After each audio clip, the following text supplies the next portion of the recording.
I'll do what no one else is doing. So I did what no engineer in this country ever does. I took CAT and went for an MBA.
I'll do what no one else is doing. So I did what no engineer in this country ever does. I took CAT and went for an MBA.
Can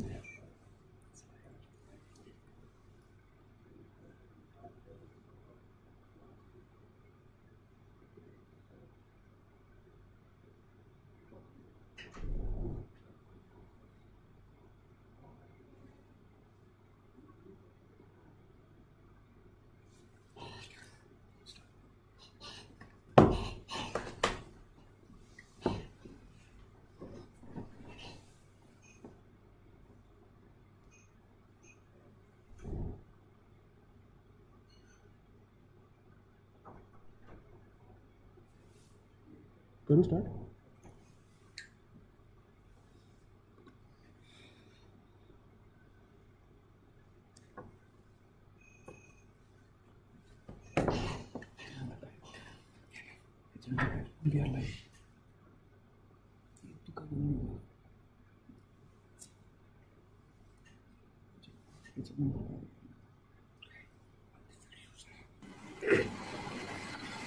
A very good evening to one and all. I, Astha Shukla, Krishna Yadav, take the opportunity to welcome the awe-inspiring gathering. Professor Manoj Tiwari, Director Lady, Professor Shirish Sangle, Dean Alumni Affairs, Professor Padmanabh Acharya, Dean Academics, Professor Hema Date, Dean Student Affairs, Professor Khanapuri, Dean SRIC, Professor Sumi Jha, Honorary Secretary, NITIE Alumni Association, Professor K.S. Ranjani, Professor in charge, NITIE Alumni Association, faculty members, alumni, and my dear students. NITIE has entered its 57th year of driving knowledge and productivity, owing to the new age demands of innovation and agility. The journey of SANSMARAN has been evolving over the years to touch the zenith it is today. SANSMARAN 2020 is an earnest endeavor by the Institute to express and to keep the spirit of fraternity and belongingness alive. NITIE is proud and extremely honored to welcome all respected dignitaries for the panel discussion that covers journey of female alumni achievers, an event which will focus on the theme of women empowerment. Women have made India proud, but this is not a new phenomenon. It's what women have been doing in this country for over 100 years. Savitribai Phule, the first female teacher for girls, Sarojini Naidu, the first famous poetess and the first female governor of an Indian state, Arundhati Roy, the first Indian woman to receive the Booker Prize, Kiran Bedi, the first woman to join the Indian police forces, Anshukula Kant, the first MD and CFO of World Bank. The list of firsts is endless and ever increasing, but above all, they have set great examples for young girls so that they dare to dream. In the words of Kamala Harris, the first woman to be the Vice President to the United States, while I may be the first woman in the office, I will not be the last. During the independence movement, women were visible and active as nationalists and as a symbol of Mother India. Gandhiji was instrumental in creating space for women through his non-violence mode of protest. In the last 2 decades, since the reservation for women in elected panchayats was passed, the number of women representatives has certainly increased at the grassroots level. However, the question still remains regarding their decision-making power within the councils. Rightly said, Krishan. Apurva Purohit, in her famous book, Lady, You Are the Boss, rightly quotes, "The wisdom of the crowd always prevails, and if we want pro-women action, it is up to us to ensure we are a significant voice in that crowd. But in the shimmer of the echoing voices, let us not blatantly ignore the unheard ones. The women literacy is still at a staggering 70.3%. The crime rates registered per lakh women population was 62.4 in 2019 compared to 58.8 in 2018. The representation of women from parliament to boardrooms is still a matter of concern. According to United Nations, women constitute merely 14% of the total scientists, engineers and technologists in research development institutions in India. Witnessing these stark differences, one is forced to contemplate, are women really empowered? Does the effort of empowering only benefiting a particular section of women population? Women are all set to rule over the world, from aeronautic nukes to medical corners and political platforms to kitchen slabs. They've accepted the challenge of dual responsibility. The leaders of tomorrow along with the mentors of it. But what are the impediments in their way? We will definitely unearth some of these questions in today's panel discussion. Nevertheless, even though women face numerous hurdles and challenges, it has not deterred their confidence and enthusiasm to bring about a powerful social change. They are forging a new path towards achieving social and economic empowerment. That's what our today's panelists have done by paving their own path to success. We are dedicating this year SANSMARAN to women empowerment. We would like to introduce our esteemed panel members with brief introductions.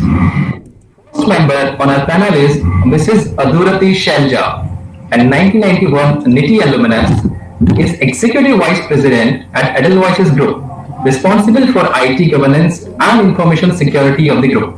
She has over 25 years of experience in implementation of BFSI-related technology risk and information security governance models under multiple regulatory environments. The key areas include establishing technology framework audits, risk assessment, third-party governance, cyber security, data privacy, and business continuity.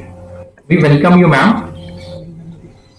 Next member on our panel is Mrs. Uma Lanka, a 1991 NITIE alumnus, is currently Associate Vice President at Crompton Greaves Consumer Electrical Limited. She is the veteran of lighting industry with vast experience of more than 30 years. She leads the design function in Crompton Lighting and has successfully managed the transition from old lights like CFL and glass to new LED lights across both B2C and B2B segments. We are really happy to have you, ma'am, on the panel. Next member on our panel is Mrs. Aarti Gupta Agarwal, a 2006 NITIE alumnus, who is the co-founder and CEO of NXC Digital Runners, India's largest last-mile network of 250,000 digital runners, helping corporate reach tier 2, 3, 4 towns and villages. In 2017, NXC Digital Runners got declared as TIE 50 winner, a privilege given to top 50 global startups every year. She has also been a winner of Women Entrepreneur Quest, sponsored by anitaB.org India, a non-profit organization focused on the advancement of women in computing and technology, and the Department of Science and Technology, Government of India.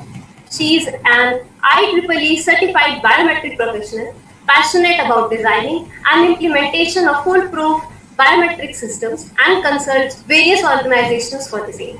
It's a pleasure to have you here, ma'am. Next member on our panel is Mrs. Aparna Natarajan, a 2008 NITIE alumnus, who is an IPS officer serving the nation.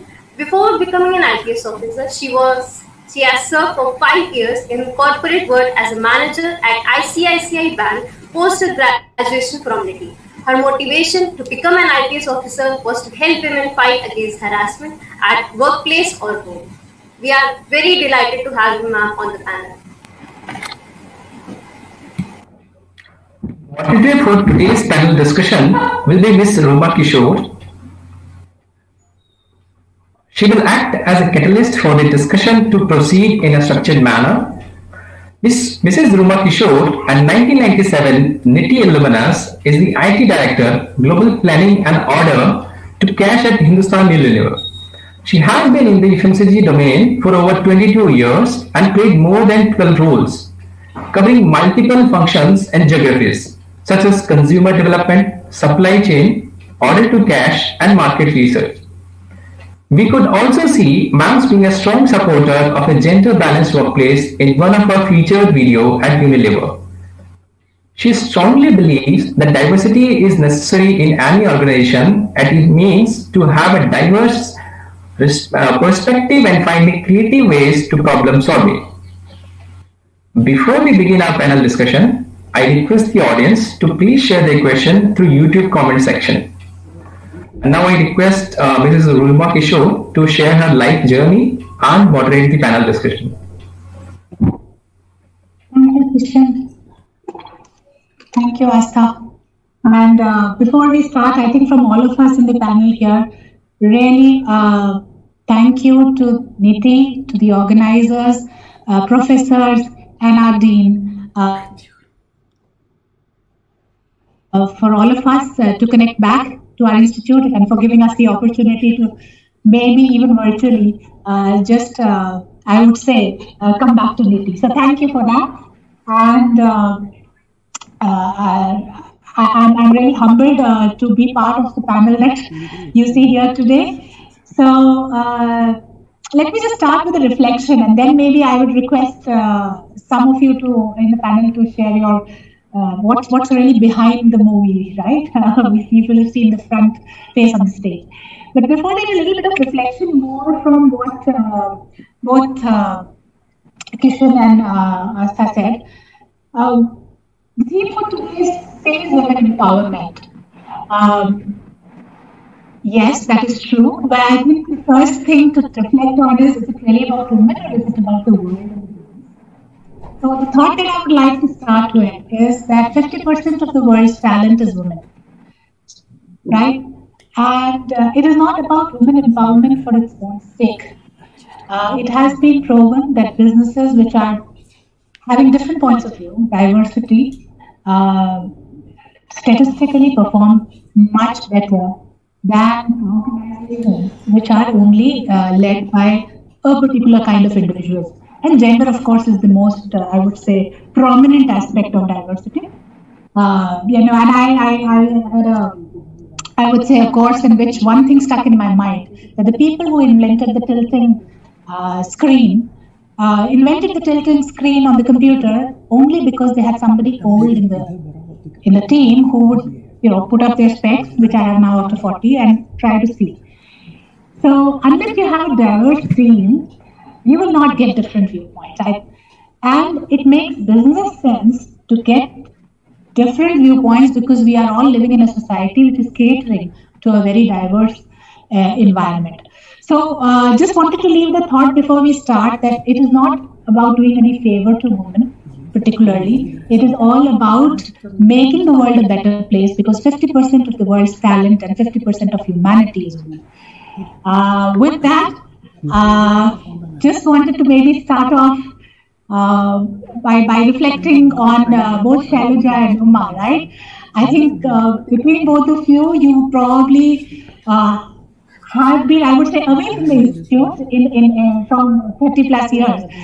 So, Shailaja, let's begin with you. You've had an amazing journey of 30 plus years of, delivering value in the corporate world.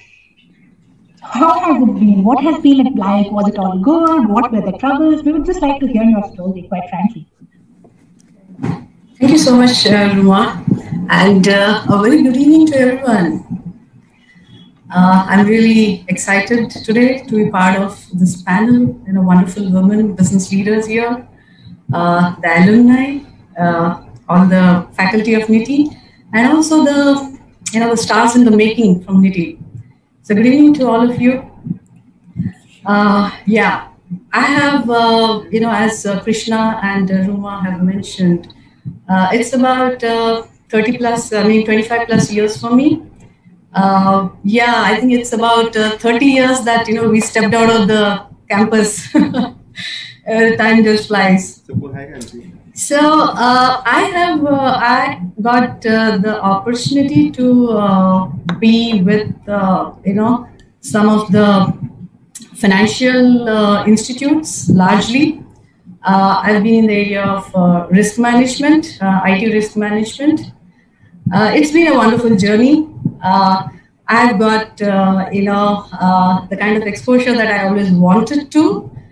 And my dream job always has been to be the CISOs, and I'm really happy that today I'm the IT governance officer for Edelweiss Group and also, their chief information security officer. In terms of, the journey that has been, yes, it has been, as it is for everybody, all walks of life, some peaks and at sometimes, there have been slowdowns. And it's very important that during those slowdowns is wherein we have to become very strong and just make use of the support system that you have, and every the downturns that are happening. Even today we all today I think the day, a typical day for us is very, very different from what it used to be about 6 months back. But very important for us to keep positive, focused, and what works best in this situation is what we need to carry along. Yeah, thank you so much. Looking forward, for the discussion. Okay, so you and Shailaja, if I recollect, NITIE were really roommates. So beyond that, how has your friendship and journey both been for you, Uma? After passing out from NITIE, how would you reflect on how you've gone about achieving where you are?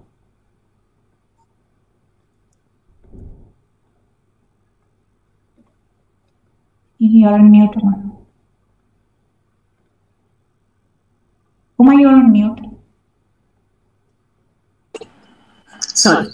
A very good evening to everyone, and really humbled to be part of this panel and to share the stage with our NITIE professors, the alumni, and all the budding women and men who are the future leaders of the country. As you have already mentioned, yes, we passed out almost 30 years back, and me and Shailaja have been roommates and close friends, and we still are very close friends, and we have been there for each other in our ups and downs. So that has been very good. And regarding my journey, yes, I think as I mentioned, I passed out in 91, and in the campus recruitment itself, I joined Crompton Greaves, and maybe I am among those rare species to continue to be with the organization all these years and have not really looked out. I think that must be very rare in the current generation. But then I think there have been a lot that has happened in these 30 years. There have been a lot of learnings, there have been a lot of positives, and of course there have been challenges. And though I have been in the same organization, I started off from the operations side, right from vendor development to planning to operations to supply chain, sourcing, and then I took a completely different shift and moved on to technology. So innovation, technology, business development. So those have been the other fields. I also changed the business line. The first 10 years were in the fans, and then I shifted to lighting. And the big technology change in lighting, which with the advent of LEDs that happened, that really made me passionate about it, and I shifted to technology.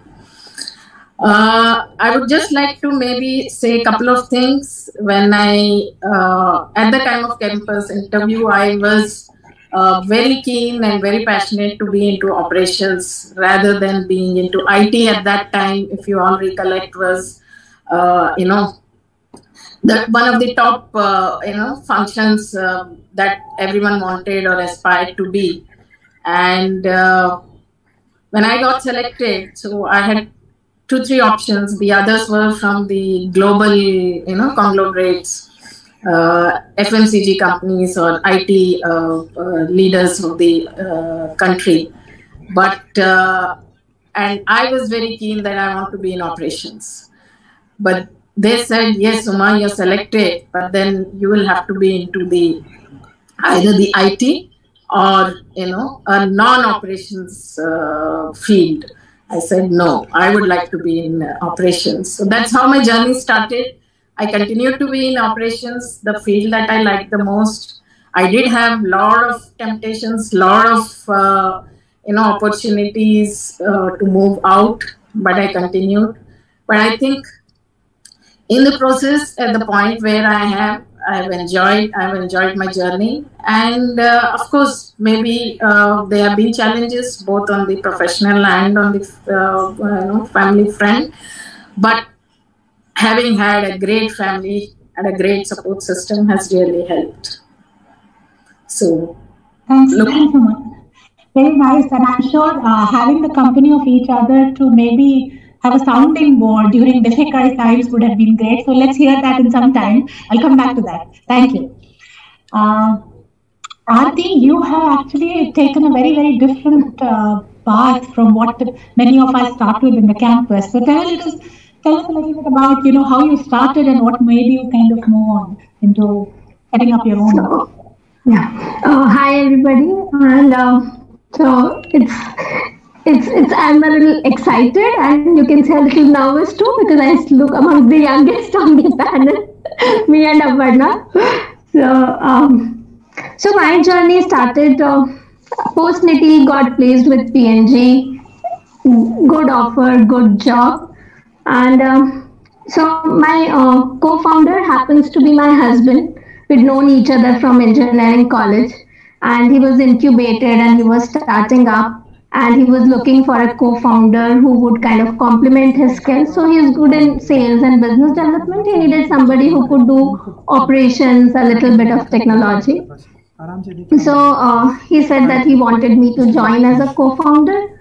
And I said, okay. It took a little time for me to accept that I want to do this. I want to leave P&G and do this.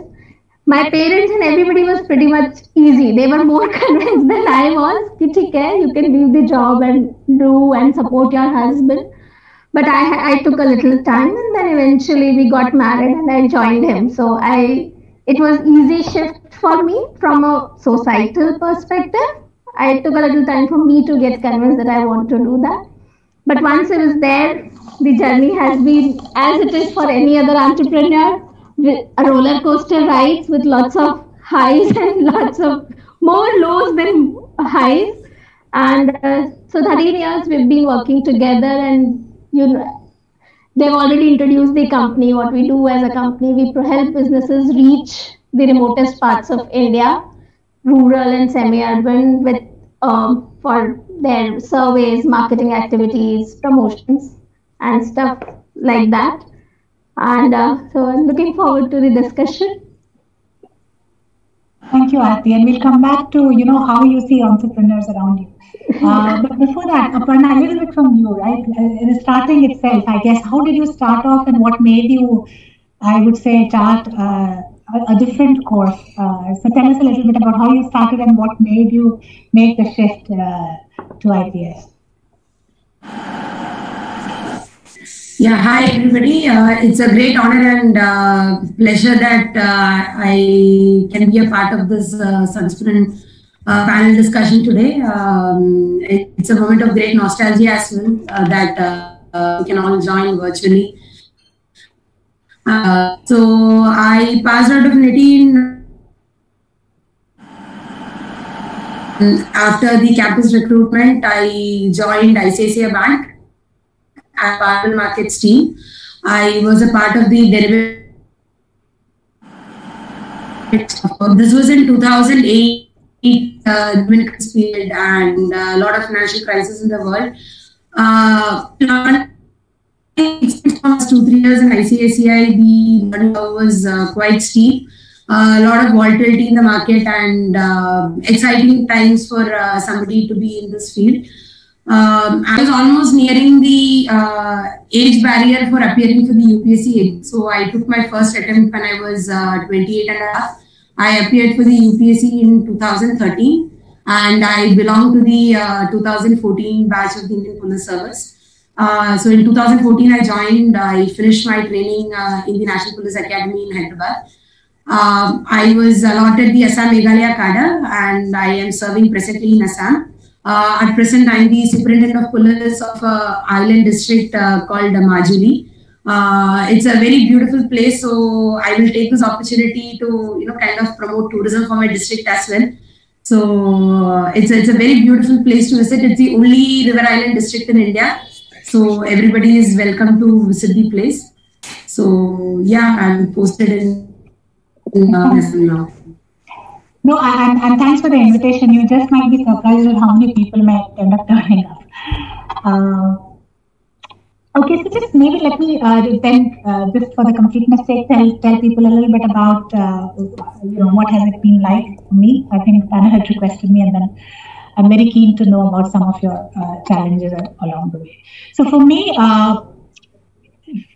I just remember the famous 96 steps. I don't know whether it's 96, 98 or 99, but I call it the 99 steps in NITIE. Standing below that, when I passed out, Professor Mani Madala had asked me that, Ruma, people join leavers, but they don't leave, and you must come back and tell me why. And I thought I'll leave in a year's time. But I have spent, 22, 23 years. And if I reflect back on the journey, this is my 12th and the 13th role. And there are two things that I've felt have kept me going. One was learning, constantly every 2-3 years learning. And the second really is the amazing amount of, I would say, people and what kind of people we work for. So that has been a little bit of my professional journey. On the personal front, I married, as I say, Aram se. I married in 2007, and I have a daughter who's just turned 10 on 14th of November, this Diwali. A mother who's got Parkinson's, so she's bedridden. And so that's a little bit of the personal side of things. And that's been a journey, like everybody said, there are ups and downs. So maybe let me then just go back to Shailaja and ask the question. Shailaja, what were those moments in time, when it was tough? And what, if you remember a story, was the toughest time that you needed to think differently? Was it the long hours? Was it the kind of job? Just help us, some people, especially young people, both men and women, understand what it can be when the going gets tough. Yeah, so since I'm here to tell my story, probably it may not be relevant in these times, but it's my story. So I think if you go back at least 2 decades, the support system wasn't really so great, whether it was organizational support or, the kind of mature industry today that we have even for childcare. Yeah, so I think that was my main challenge once, I had my first baby in 96.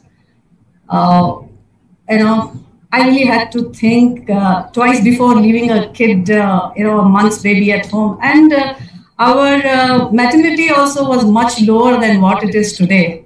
Yeah, we had to leave babies who are just 2 months, 3 months old. So I think that is the first challenge that I came up with. And somehow, I think it is the adversity which teaches everything. So things fell in place and I continued to work. And also, it's not just work, I would say, but, whatever passion I had for myself, I was able to continue with all that. Yeah. Okay, thanks for that. So I think it's a very good reflection of what you called out, the support system, and even support system not necessarily from husbands and in-laws, etc., but what you're calling out is organizational policies also. So just touching upon that, Aarti, would you like to reflect on that aspect? Whether it is was there ever a need for you, for example, to leave a month-old child? How was it like for you? So I would say working in an organization versus being an entrepreneur, it is actually slightly easier because you get the flexibility of time. You are not supposed to report to office at 9:30 in the morning. You can manage your time with your baby's biological cycle. So obviously the work is more.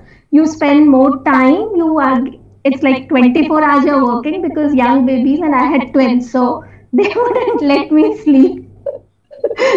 But still you had the ability to manage.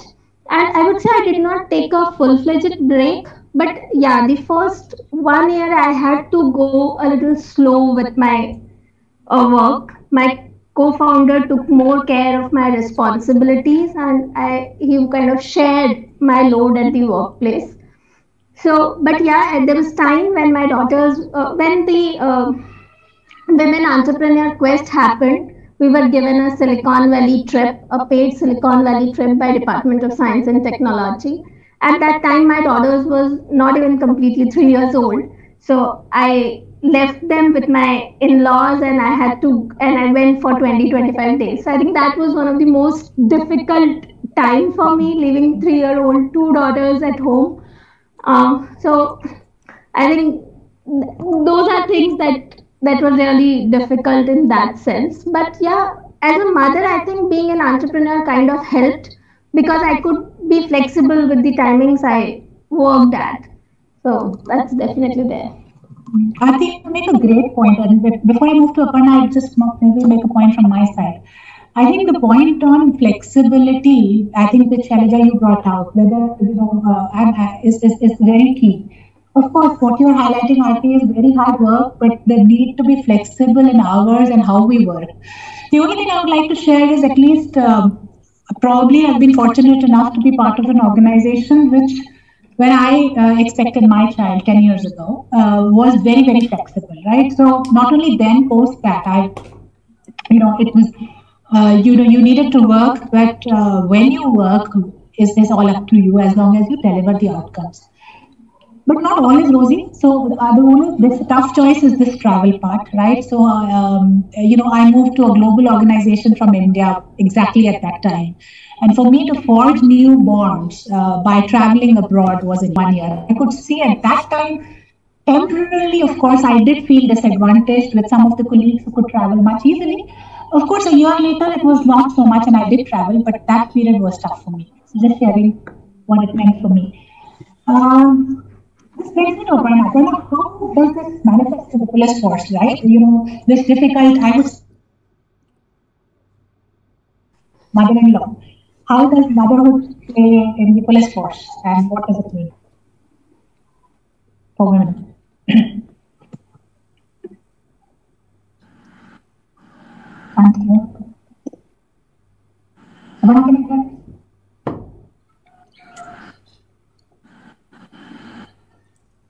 Ma'am, was a question to me. I couldn't hear anything at all. Okay, Aparna, I'm just asking that how does maternity, and how have you seen in the police force the issue of working women? How do they end up handling maternity, and how is environment around them? That's the question. Okay.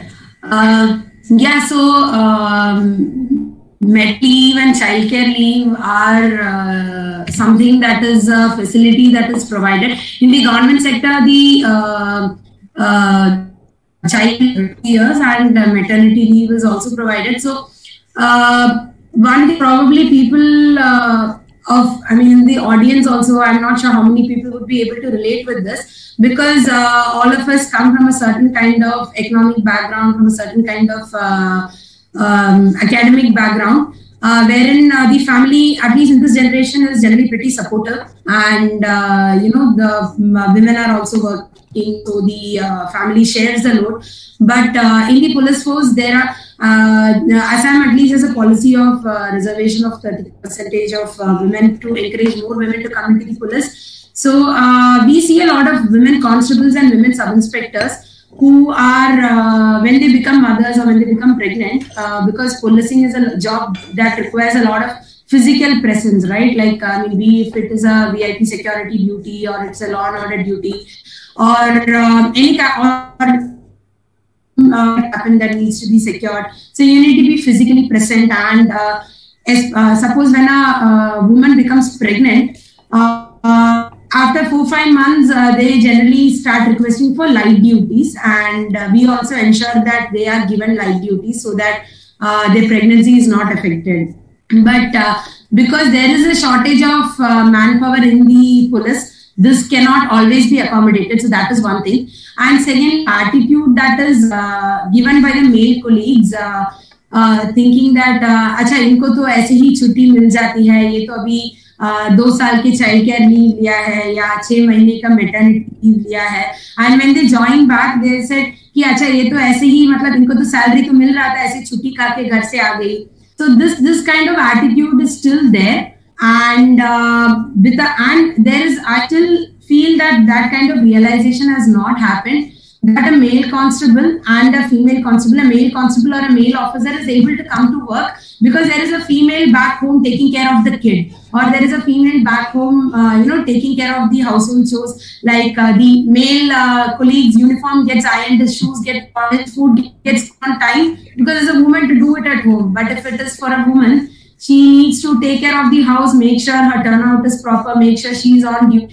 And as I pointed out, entrepreneurship being a 24-hour job, policing is like a 24/7 job. I mean, there's no specific time period for something to go or for a crime to happen, right?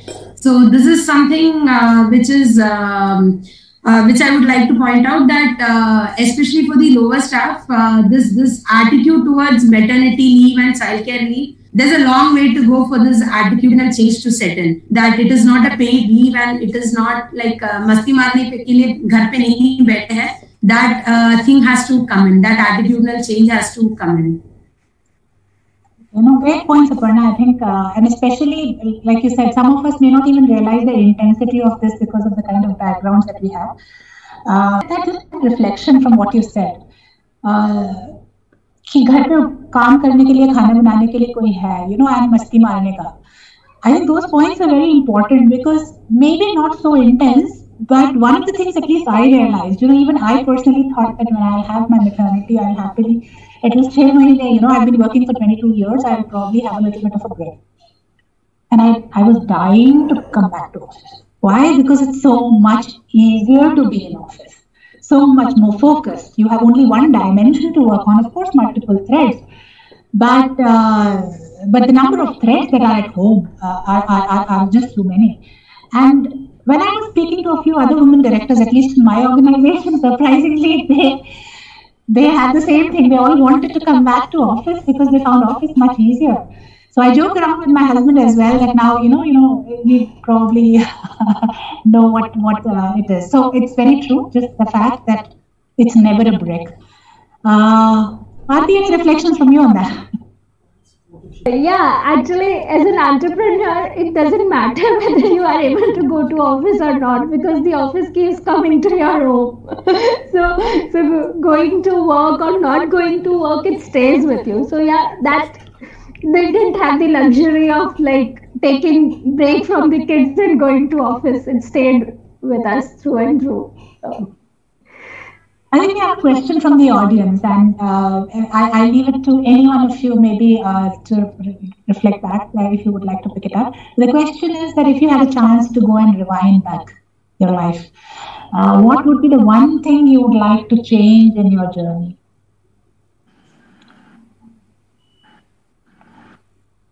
Would you like to take it up, Aarti? Okay, so I'll not say this is something that I would want to do because I'm a woman. It is something that I think every entrepreneur should do. Is I should have worked a little longer in my corporate life. So I just worked for 1.5 years or so with P&G and then started working with Govind, who happens to be my co-founder as well as husband. So there are a lot of things that I learned the hard way.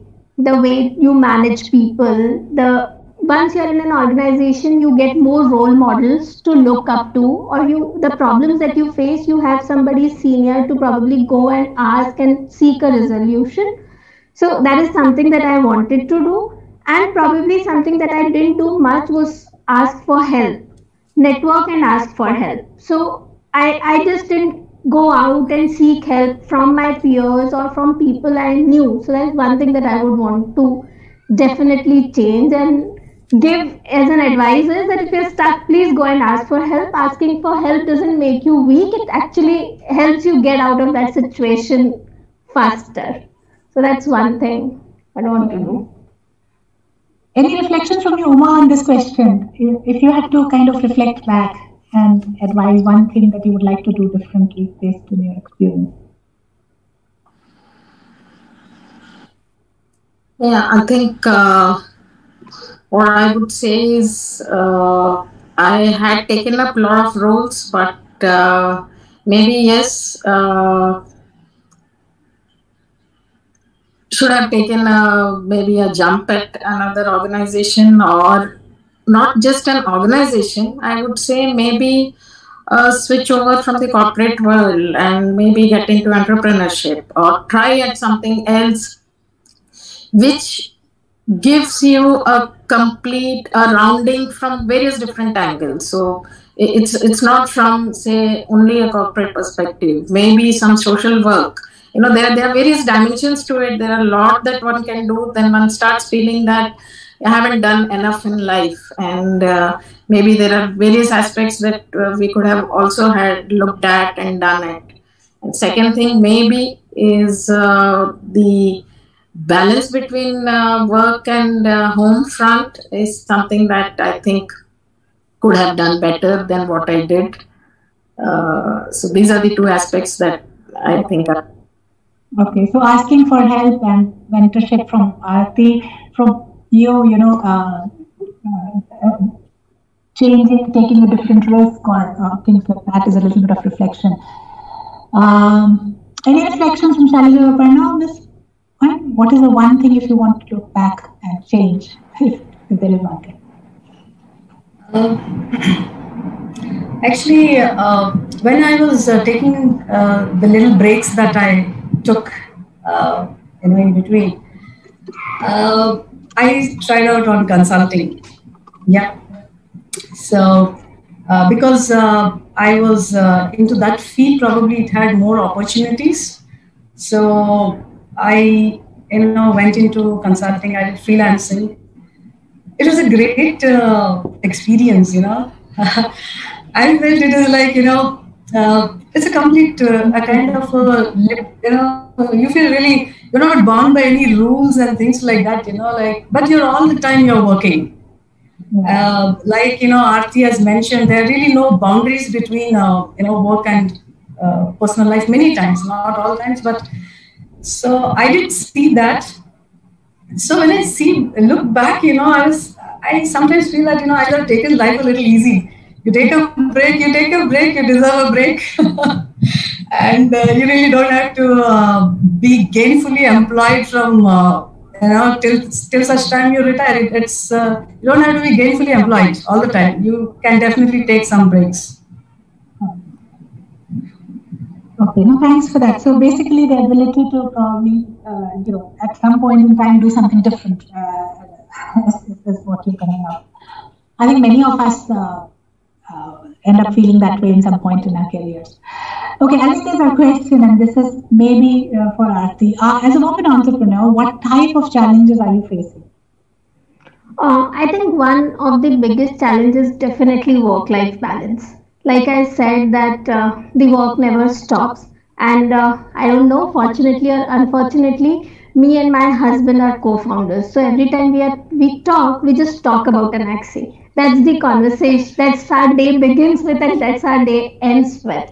So the work-life balance is one of the things that I'll say I'm still struggling to figure out. How am I going to solve this problem? The second challenge is you're always seen, since I work with my husband as a co-founder, you're always seen as the back-end support. You're not seen as a full-fledged co-founder. He keeps telling people that she's more educated than me. He did his engineering, I did my postgrad. So he keeps telling people that she's more educated than me. She was good at college than me. But the need of him telling this is the perceptual problem. People just can't look at you as a co-founder. They'll just keep looking at you as his wife. So that's another challenge that you face as a women entrepreneur. And then the same thing, like Ruma said, that when there are times and you would want to kind of choose between your family and work, you feel disadvantaged that you cannot choose a particular kind of work, or you cannot travel because there are a certain set of responsibilities which you still need to take care. So these are challenges, but on a professional front, I've been lucky. My investors, my customers, my staff, my employees, they have never made me feel that I am a woman, or they love talking to me more than they love talking to government. So that way, it has been really great in that sense. But these are the kind of challenges that you face almost on an everyday basis. Being recognized, I guess, is the main thing as the primary. Yeah, that's the primary thing. And the work-life balance. That is something I'm still facing as a challenge. So. I can imagine. There's a question for Aparna. Thanks for that to Aarti. What challenges do girls from interior India, where patriarchy is prevalent, face in studying for civil services? Girls from interior India, if they have to apply for civil services, what kind of challenges do they face, especially IPS?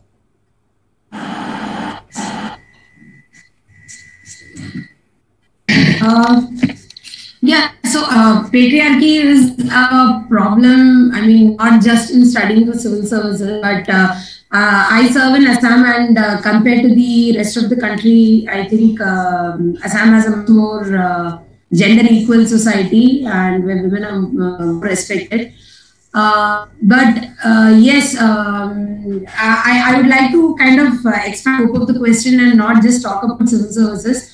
In terms of challenges that the girls face, I mean, there are challenges of safety and security where maybe, parents are more scared to send girls later at night, or sending them to schools in far off places. But I would like to believe that the situation is improving, and particularly with regard to studying, because the internet is a great leveler. I mean, there are umpteen number of resources that are available on the internet that one can just sit at home and study without having to step out. Then there are examples of several women who have from very not so privileged backgrounds, from backgrounds where would typically expect that a woman from that family would not progress, but has defeated patriarchy. I have several batchmates, I have several seniors and juniors as examples who have had their conviction and who have always kept their goal and focus straight. There was one of my batchmates who his training is thing which is very physically arduous and which is very physically taxing. So she had a baby, she had one kid, and she had just had a second baby until she finished the entire arduous training. So yes, there are challenges, but there are several examples of women who have balanced having a baby, working, overcoming the lack of support that their family gives, and they feel that that is some cause for hope. And once it's actually your goals and you have the courage and the conviction, then I think in spite of obstacles, one should be able to overcome this. Okay, no, that's a great segue, I think, Aparna, to the next question, which is already being asked. That in these stuff, when it gets tough, like you said, if you have the conviction, you'll overcome it. And I think that holds for all human beings. Now, the question that is being asked, and anybody can pick it up from the audience, what kept you going during tough times? Any suggestions that you have for the younger generation?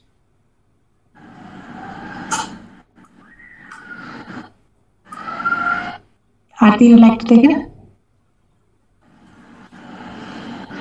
Or maybe Shalja could take that. I mean, yeah, that would be good, Shalja. What kept you going during tough times?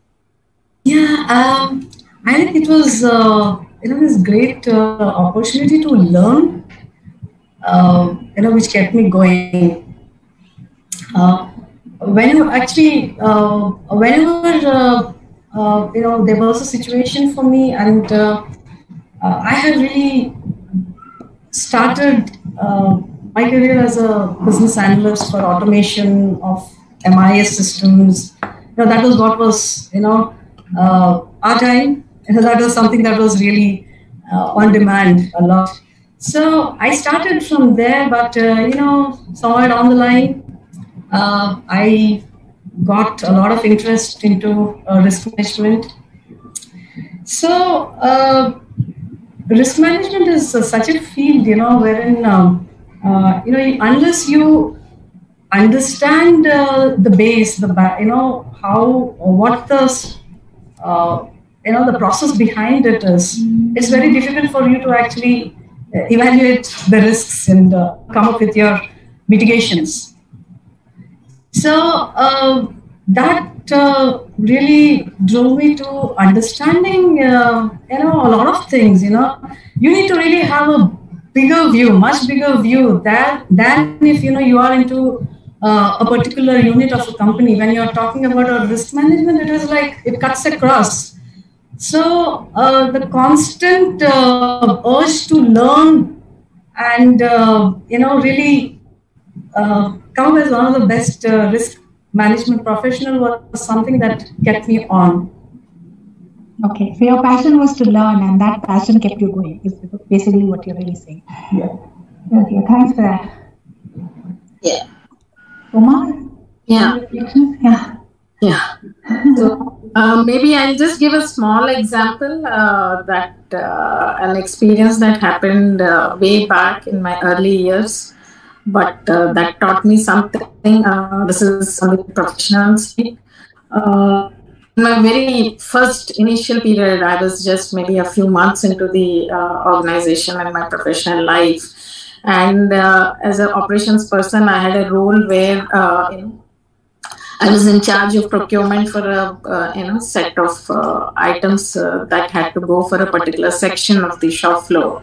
And so you were basically in charge of that. And then this was those times when the unions were very strong, and you had the Datta Samant, and in Mumbai that was the phase when it was there. So it so happened that there was some material that came in that wasn't in the eyes or perception of the the team that was working there on the shop floor. The workers felt that it wasn't of the right quality. And though this incident, and then they started raising, too much concern. So it was getting into a IR kind of a situation. And I was all alone, and I was trying to talk to them and understand and try and see what can be done to resolve it. And then somewhere around the time they started losing, they started shouting. And then worst part was, this had nothing to do with me being a female, but it had more to do with in general. So a lot of allegations on bad quality material being brought in, and blah blah, and this is not the way, so quality is being compromised. And so it went into a completely different direction. And I knew for sure that it wasn't really the fact completely, but a lot of emotions came into the picture. And that was first time actually, and being very new, a few months into the organization, I actually broke down on the shop floor, and I wasn't able to manage that. And then I came back to my workplace, and then spoke to my seniors, and then they tried to tell me as to how I could have handled better and all. But then what happened after a few minutes, the business head called me, and he was the person who had actually interviewed me and had selected me. And he called me up, and he said, "Uma, come over, I want to talk to you." And then when I went in, and then the first thing he told me, "Uma, this is the first and the last time you're going to cry ever. I'm never going to see tears in your eyes. This is rule number 1. Whatever may happen, but shedding tears is something that's a complete no. You have to gain that confidence. You have to be able to face the challenges and face them the right way." And then he told me something, and he said, "Uma, you're a tigress, and this is what you're going to be." And believe me not, since then, that has really been there in my, in my mind all along. And that has been something that has always kept me going. So on the professional front, there are many times, when you are caught into a situation where, not everyone will agree to your point of view, or, sometimes some politics play, or sometimes there are, various things. We all face these challenges some or the other time. And there are, challenges that one faces. It becomes very difficult to get along or prove yourself right, or, come out of those challenges. But then, that conviction and the passion, both together, along with the fact that you should never say die, that attitude is something that will really keep you pulling and overcome all the problems. And a belief that there are people around you. It's not this is going to be the end of it. This is not the end of it. There are chances that are going to come up where you will have an opportunity to prove yourself.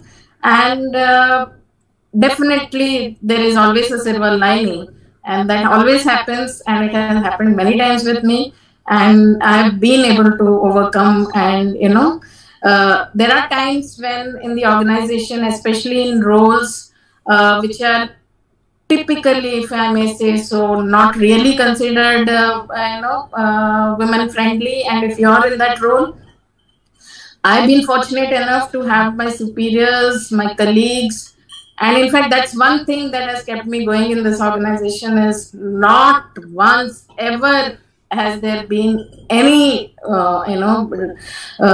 kind of distinction between a male and a female in any role, all along, across the functions, across the organization, from top to bottom. Never did I ever feel that I was a woman. That is one thing that really keeps you going, because the more you think that you are a woman and you are different, it puts a lot of pressure on yourself.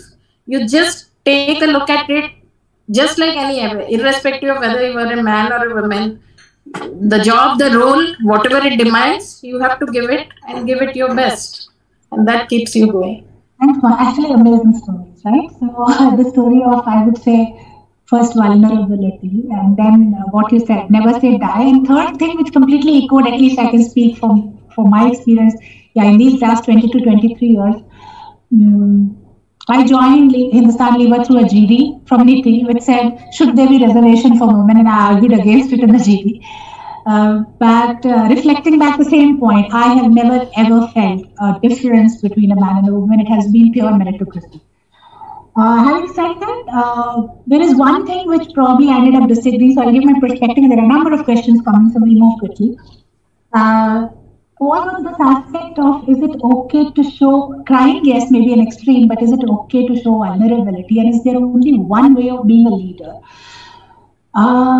Why I probably was, when we were speaking, reflecting on that is, in my experience, and I have had a couple of years ago needing to give up people in Europe. And particularly in UK, it is very, very challenging to give up, people, and it creates a lot of... and when from India you become the boss of people, probably globally, in different geographies, in some markets it's quite tough to also have that kind of an equation, especially in a context when you are needing to give up people. And I had a woman actually, and she was based out of Turkey as a leader. So I was the skip level manager in this case. And she actually WhatsApped me one night and said, I'm not a psychiatrist, I can't deal with this situation, because it was getting very, very toxic. But over the next year, if I have to relive, the fact that she was so, if I reflect back, so caring in some ways, so insightful of what is going inside a person, I personally believe it made her succeed in a very difficult context, when she was trying to manage this situation as a single person from Istanbul.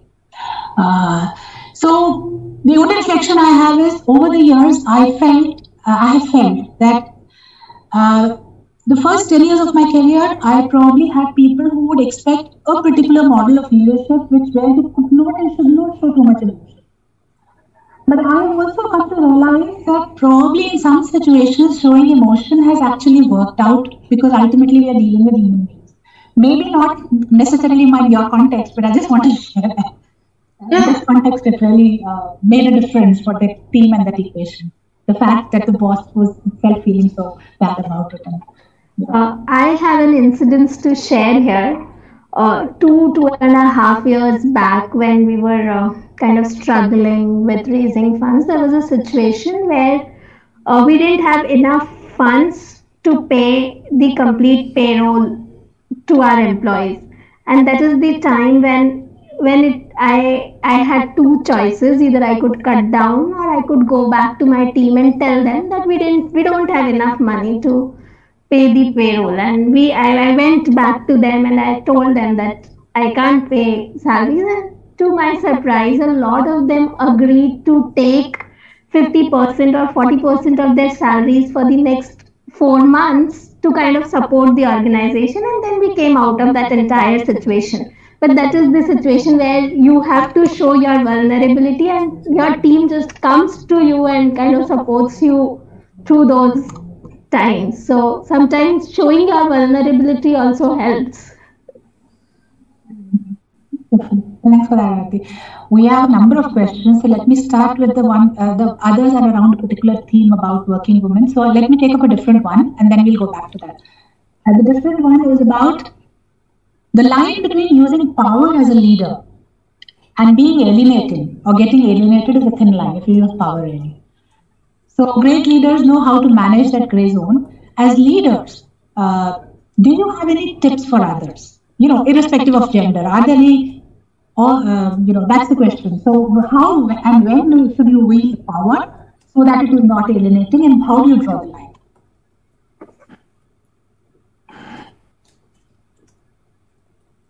Maybe Aparna, you could reflect on it. Your uniform spells power. Yeah, so which is why I didn't want to answer this question, because the context is slightly, different, because in a corporate setup, it's more of a peer group kind of setup, right? I mean, you have a boss, but whereas in a organization like the police, the entire organization is built on discipline and hierarchy. So there is a lot of power and there is a lot of authority that you necessarily have to wield in order to get things done. So this thing about being a very thin line, that's a very, very important. You need to be absolutely assertive and try and understand, because here you are dealing with very real life situations, right? So if you get something wrong, that can have like a lot of repercussion. If you let's say there's an order that is given in a particular, there's a particular way that needs to be followed in an investigation, and that order, because we are all in a supervisory position and the actual work on the ground is done by the subordinates. So unless you are able to effectively wield that power and make sure that your command or your order is obeyed, it can have a very great repercussion and create. But at the same time, one needs to be cognizant of the fact that, because generally what you say is listened to and adhere to, you don't overdo it, and you have to make sure that you don't make unreasonable demands. Like you don't let that humanness in you die. I just like to link back to what ma'am was talking about, vulnerability. And as a woman, this is something, this is a profession which requires commanding, and at the same time it does require a lot of empathy, because you see the unfortunately you kind of deal with the worst phase of humanity. Like you see a lot of crimes against women, a lot of heinous crimes against children. So at that time, if you're not able to bring forward your vulnerability and your empathy, you actually cannot get the victim to open up. You actually cannot let them help you to help them. So in that thing, I think empathy is very, very important. And just for having that facade of being a tough person and you don't let your vulnerability show, that can actually badly impact the way you're doing your job. So this gray zone is a very, very difficult area to manage, but it's a daily learning. I of course cannot claim to have mastered it, but it's a daily learning experience. Every situation is different. So as things come up, you learn and you unlearn and you apply. Very, very beautiful answer. Thanks for that, Aparna. So let me then move on to a few questions which came a little earlier. Let me pick up an interesting one given our context. We have seen a lot of husbands helping their wives in domestic work during lockdown. Any views on how this could become a culture and not just limited to work from home times?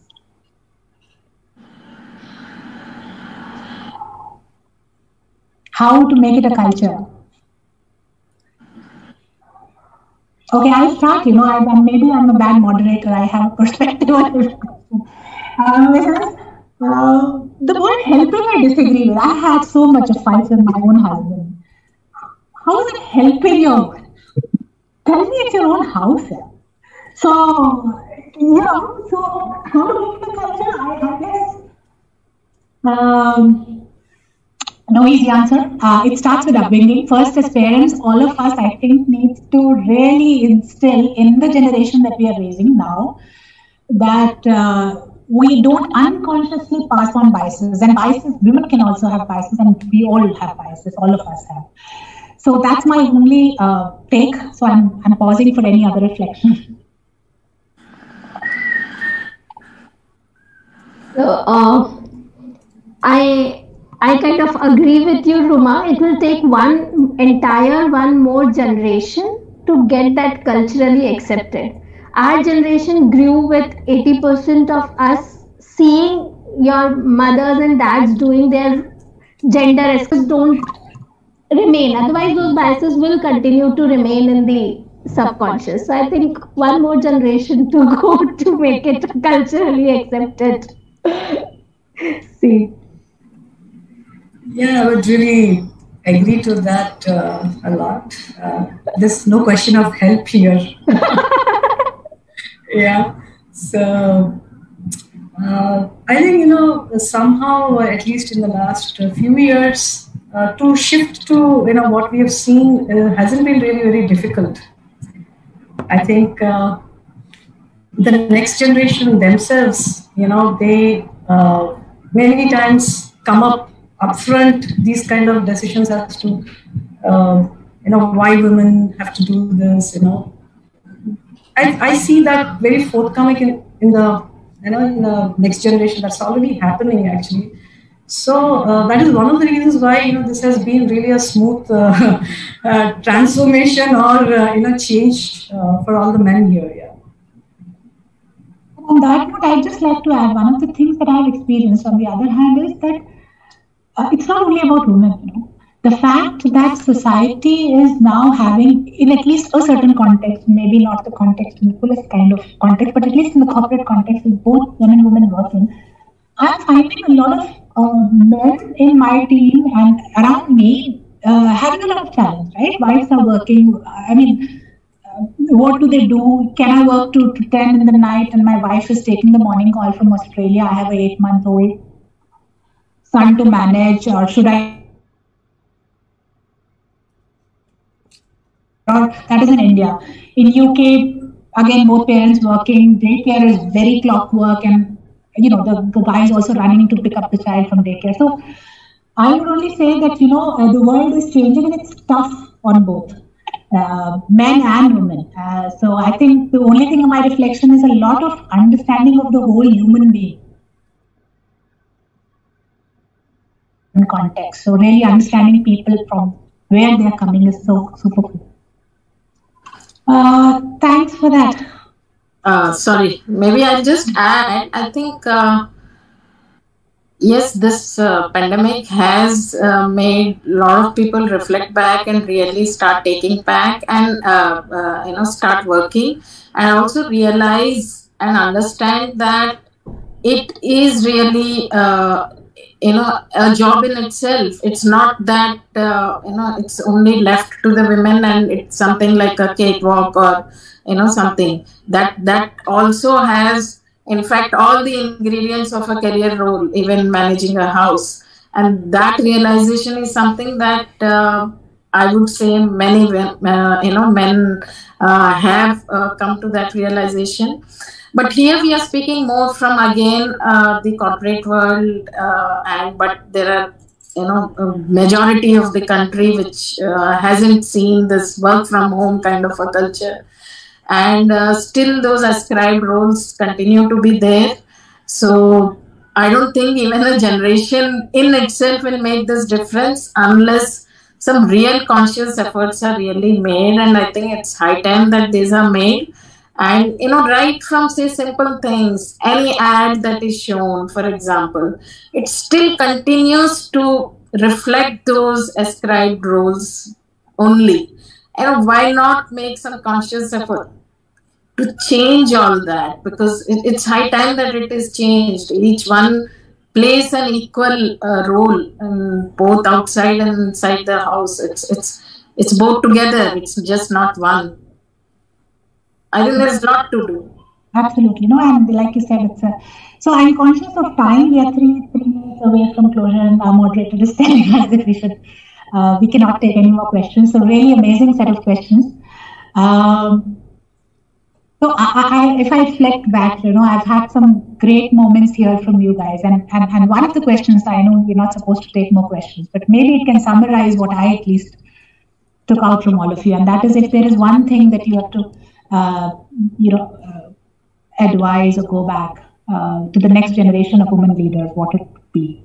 And I think all of what you guys have told us today is really a step in that direction. I think the first is never give up. The second I heard is passion, Shailaja, when it gets tough. The third, Aparna, your beautiful story around the fine line between when you wield power, when you wield empathy as leaders.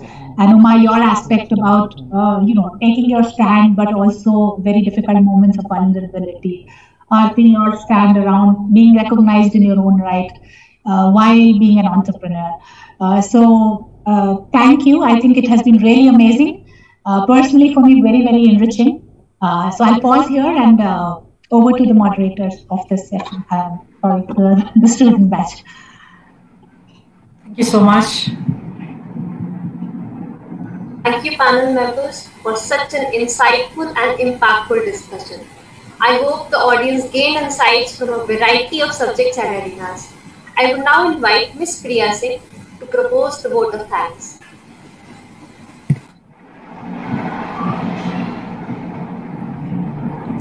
Am I audible? Thank you, Asma. Thank you so much. Before I go to vote of thanks, we have a request to every panel members to spare a few more moments with us for a group photo with coordinators and faculties.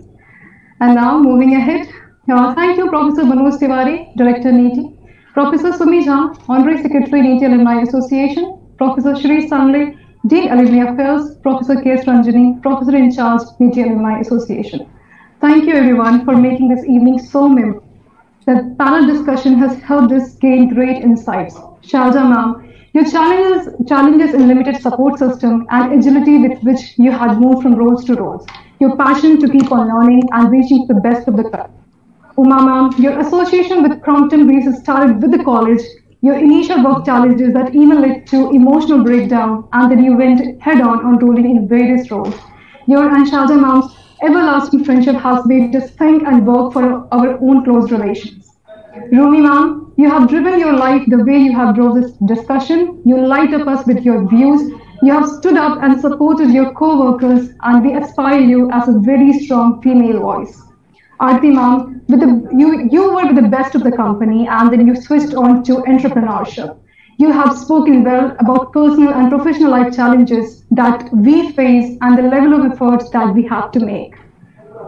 Aparna ma'am, women representative in IPS, and the attitude of the male counterpart towards it, and further, the patriarchy in the system is what I could derive from you and I take away from this discussion.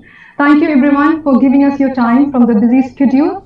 We have now come to the end of the panel discussion, but right after this, we have quiz and Alumni Got Talent event waiting for all of you to entertain and excite you. Now I request everyone for the group photo.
It's a new day with a set of new events all lined up just for you.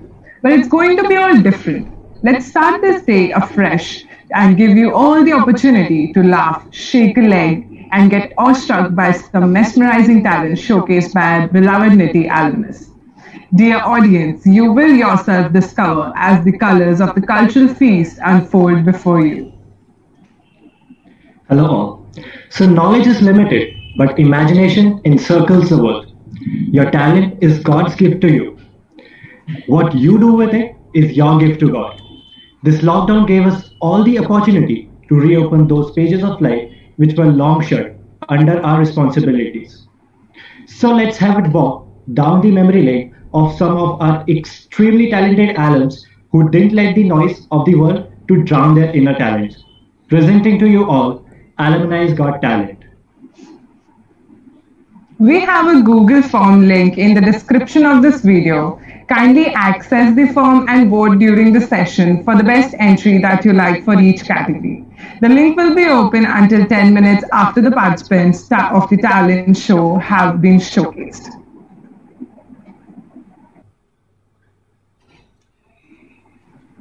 Drawing is a vision on paper, said by Andrew Loomis. Drawing is a method of giving shape to your thoughts and filling the blank sheet of paper with life, where painting is the method of filling in colors to one's thoughts and make them come alive. Let's dive into some amazing artwork shared by our beloved alumnus. So, presenting to you all, Mr. Winkle Kotangali sir. He's our 2016 NITIE alumnus, and this is his beautiful creation of NITIE Pond, which keeps all of us connected to one place together, NITIE.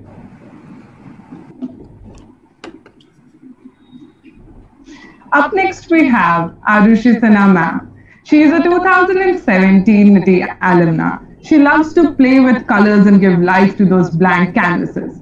We share with you all some mesmerizing paintings and pencil sketches by her.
have Avneet Kaur ma'am, a young and vibrant 2020 alumna. So here we showcase you all one of her beautiful floral creations. Next we have Dr. Himagiri Gadela sir. He is a 2008 NITIE alumnus. Apart from his spectacular achievements, sir is a gifted and skillful artist. So here are a few glimpses of his beautiful artwork.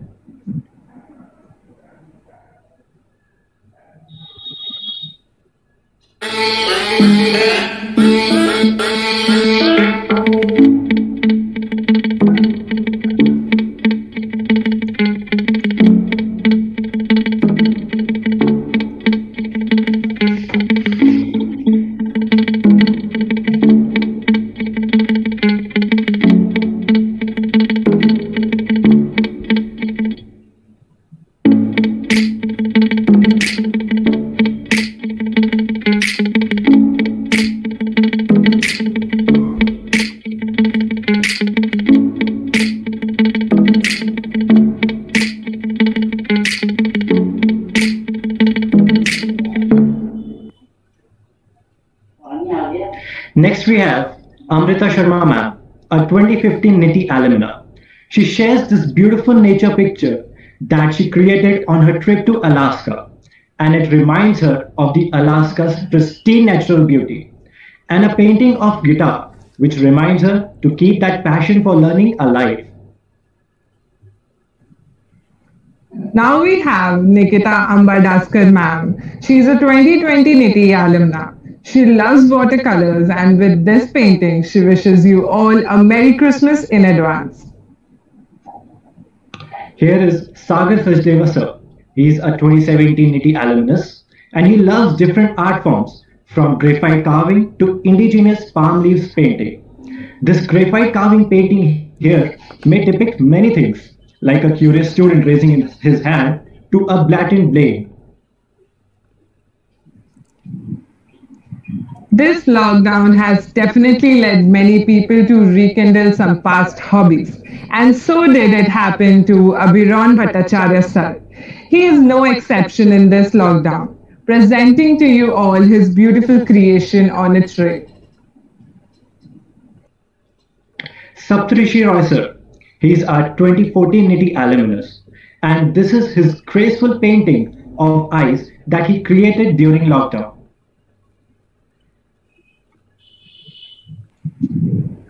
Now we have Pradeep Kadam sir. He is a 2017 NITIE alumnus. He shared with us this elegant picture of Lord Ganesha, which he painted during his leisure time. Next we have Snehal Bogarna. She is 2017 NITIE alumna. She sends her regards to all the NITIEs who have appreciated her artwork, and this is a brilliant creation.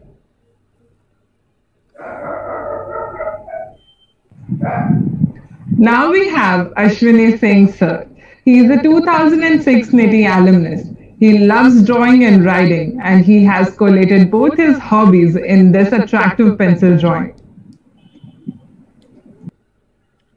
We have Shachi Goswami ma'am.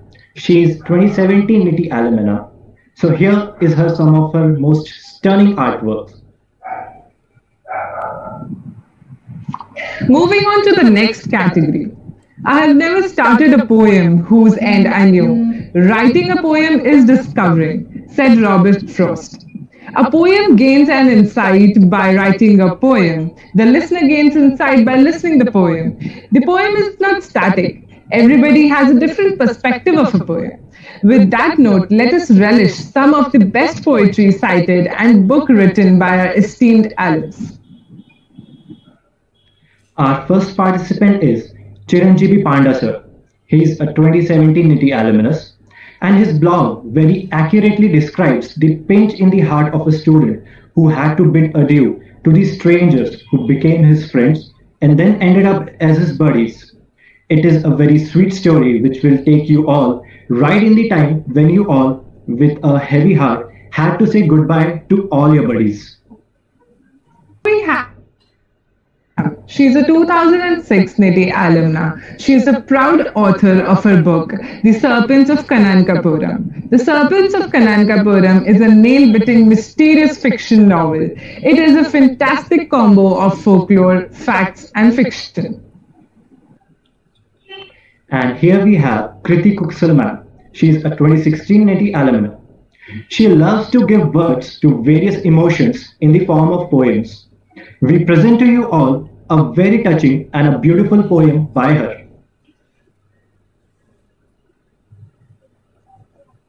जाता था ऊंचा बोलना गलत है ये हमको समझाया जाता था बुर्के में रहने की बंदिश तो न थी पर तन को ढक के चलना है ये समझाया जाता था तो जैसे जैसे बोला गया हम करते चले गए जिस रास्ते पे बोला हम बढ़ते चले गए जैसे जैसे बड़े हुए नए ख्यालातों से मुलाकात हुई कभी कक्षाओं में तो कभी रास्ते चलते लोगों से बात हुई पढ़ाया जाता था कि सवाल करो बात मानने से पहले उस पर विचार करो घर से दूर ऐसे जीना आसान न था यहाँ चुप रहने वालों का कोई नाम न था ये बाहर की दुनिया कुछ और ही थी मेरे दोस्त यहाँ सिर्फ सुनने वालों का कोई काम न था कहीं पहुंचने की ख्वाहिश में हम भी बोलना सीख गए अपने ख्यालातों का मुंह खोलना सीख गए इस दुनिया के तौर तरीके हम भी अच्छे से जान गए आसपास के सभी लोग भी हमें मान गए ऐसे जीने की हमें आदत सी हो गई पर घर गए तो माँ बाप के लिए बगावत सी हो गई कहाँ गए संस्कार तुम्हारे क्या तुम्हें यही सिखाया था ऐसे माँ बाप से बहस करने के लिए ही क्या तुम्हें इतना पढ़ाया लिखाया था इस सवाल का मेरे पास जवाब न था खुद की आजादी माँ को दुख पहुंचा दिया ये सोच के मैं रोने लगी फिर अपने सपनों का गला घोटकर उन्हीं की बताई करने लगी उन्हीं के बताए रास्ते पर आगे बढ़ने लगी आज कई सालों बाद जब सोचती हूँ कि जिंदगी क्या हो सकती थी तो मन में ये सवाल आता है जो वो माँ बाप को क्यों नहीं सिखाया जाता है After a beautiful poem, we have Agnimitra Mishra sir, who is a 2017 NITIE alumnus. He shares his brilliant piece of writing where he describes the burning desire in every one of us to prove ourselves in life. So few lines from his poetry. It's the pursuit of being someone I dream to be. It's the audacity of dashing hope. Next we have Sanjay Saini sir. He is a 1994 NITIE alumnus.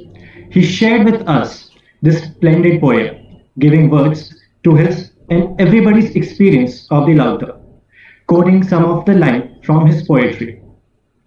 बाहर कोलाहल कुछ कम सा है, वातावरण में कुछ भारीपन सा है, पेड़ों पर ज्यादा है पक्षी और उनका मधुर गान, किंतु मनुष्य कुछ घर के भीतर सा है. चाह थी जिसे शांति की, उसे वो मिली तो सही, किंतु सुकून पहले से कहीं कम सा है. Now we have Badoria ma'am shared with us all a beautiful poem, reciting few lines from her poem, and I quote, "It's all about your span of attention and depth of thinking in a direction. You can steer clear and find new lands, but only if you learn to live one day at a time." Fred DeVito quoted, "If it doesn't challenge you, it won't change you." The secret of outstanding achievement is not a talent, but a passionate persistence. There are moments in time when running allows you to see yourself to be strong even in weaker moments, and marathon runners are the toughest of the lot. Let us see one of our own who is passionate about marathon and has been part of one of the largest marathon in the world. On the lines of marathon, we have Rajendra Prasad sir. He is a 1997 NITIE alumnus. He has run the NYC Marathon 2 times consecutively. NYC Marathon is the world's largest marathon, over 50,000 participants. Some insights from him, from his running experience. Life has no shortcuts. Be aware of external factors beyond your control. Proactively refuse to succeed. Constant monitoring is the key. Alfred Stieglitz rightly stated, it is more important to click with people than to click the shutter. Watching photographs is like time travel, where you instantly go back in time and relive those moments as if it was yesterday. It's the best way to refresh your most loved and cherished moments. So let's enjoy some of the most beautiful clicks by our alums. First entry in this category is from Nikhil Sarvade sir. He is 18 NITIE alumnus. He is a sports enthusiast and his yet another interest lies in photography. And here we share some colorful pictures captured by him. Now we have Kanimozi Suburaman ma'am. She is a 2010 alumna. She shared a wonderful capture. She says, and I quote, sharing my favorite pic that I took of NITIE Pond Lab in 2009 during heavy rains, using my first DSLR bought out of my summer internship stipend. NITIE memories remain fresh just like this pic. We next have Gaurav Palit sir. He is a 2018 NITIE alumnus. Gaurav sir has beautifully captured the scene with his photography skills and we are sure this photo will take you back to the old memory lane. So now coming to the music category. So music gives a soul to the universe, wings to the mind, flight to the imagination and life to everything. Quoted by Plato. So music plays many roles in our lives, from being a stress buster for someone to being a source of motivation for others. But one thing that is constant is that when music hits you, you feel no pain. Let's immerse ourselves into the beautiful world of music created by our alums. We have Vivek Agarwal sir. He is a 1995 NITIE alumnus. This entry is a beautiful rendition of the song Dil Beparwa by Pratik Kuhad and Antik Tiwari. Listeners can enjoy the song on SoundCloud as well.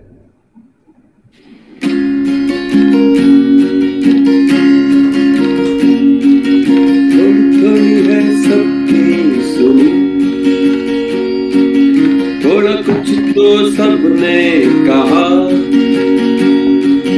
थोड़ा थोड़ा समझा भी मगर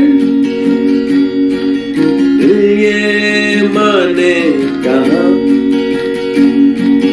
बस इसकी जिद है दिल बेफिक्र लापता, कैसी ये धुन है खोकर भी कुछ ना मिला,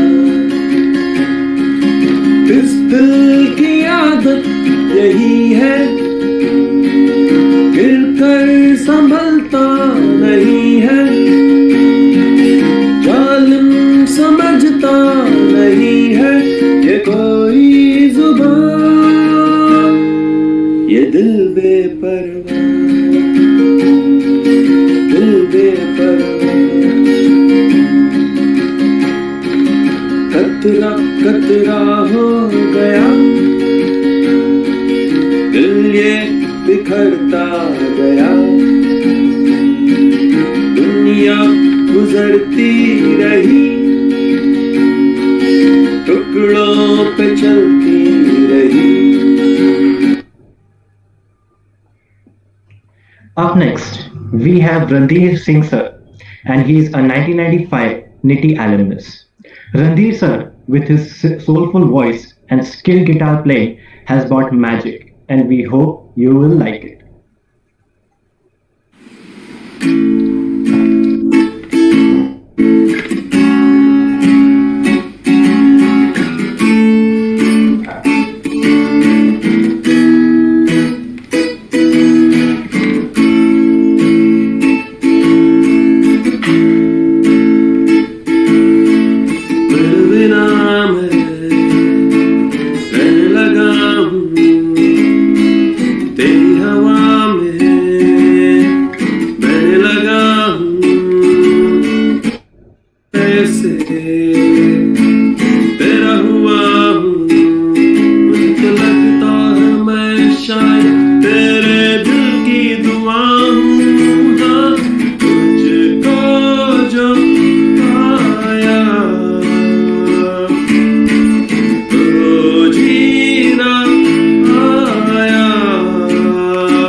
up we have Abhinav Gupta sir.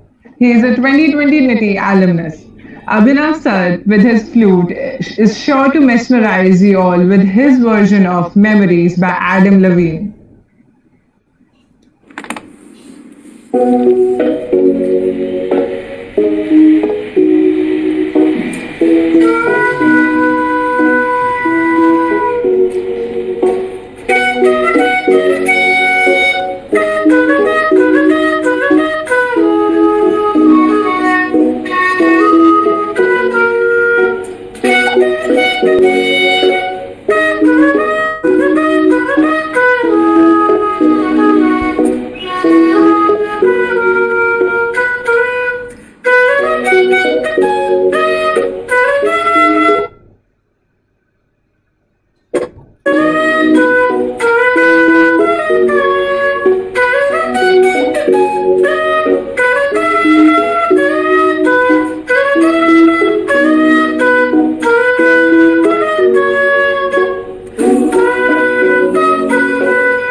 Wow, that was beautiful. So now we have Swarnamurthy ma'am. She's a 2012 NITIE alumna. She has a YouTube channel full of these wonderful music. So presenting to you all one of her amazing performances.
That was very beautiful.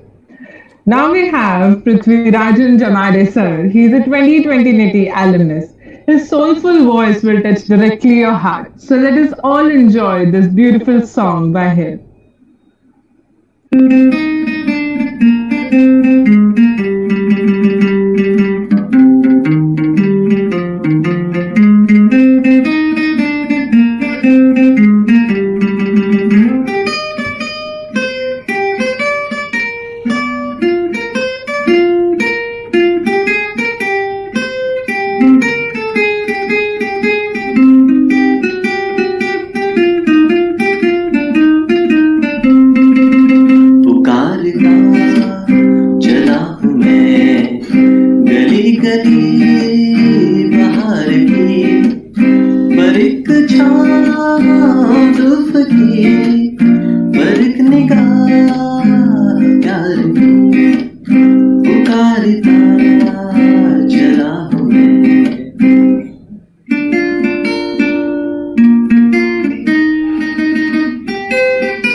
लगी शौकिया सलाम की, यही तो बात हो रही है काम की, कोई तो मुड़ के देख लेगा इस तरफ, यही तो बात हो रही है काम की, पुकार। Wow, that was indeed a soulful song. So here we have Dipanshu Sharma sir. He's a 2014 NITIE alumnus and a proud member of the Perfect Pillow Band. And its song Awaaz got featured in the McDonald's #1 Yari Jam. So without waiting any further, let us enjoy this wonderful song and Colors of Friendship. है ना ठिकाना ना पता, दुनिया की ना कोई खबर, हमसे हुई बस खता, देखे जहां दिल हम उधर, आवाज दी जो मेरे यार ने,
Moving on to our next category. Dancers come and go in the twinkling of an eye, but the dance lives on, said Michael Jackson. I'm sure the songs by our alums have compelled you all to tap your feet. So let's not stop the rhythm and go ahead with this magical world of music to the musical world of dance. Presenting to you all a mesmerizing dance performance by our alums. So here is our participant, Suraj Yadav sir. He's a 2018 NITIE alumnus, and I'm sure his dance performance will definitely urge you to get up and get cracking. So here is his performance.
We've come to the end of this Alumni's Got Talent show. Here are all our participants, and we hope you must have found your favorites by now. I know it's a bit difficult because there are a lot with various kinds of talents and with beautiful performances. I would like to remind you all that there is a link in the description of the video to cast a vote for your favorite from each category. The link will be active for the next 10 minutes for your votes to be counted in. The results shall be announced after a stand-up comedy show. Thank you all.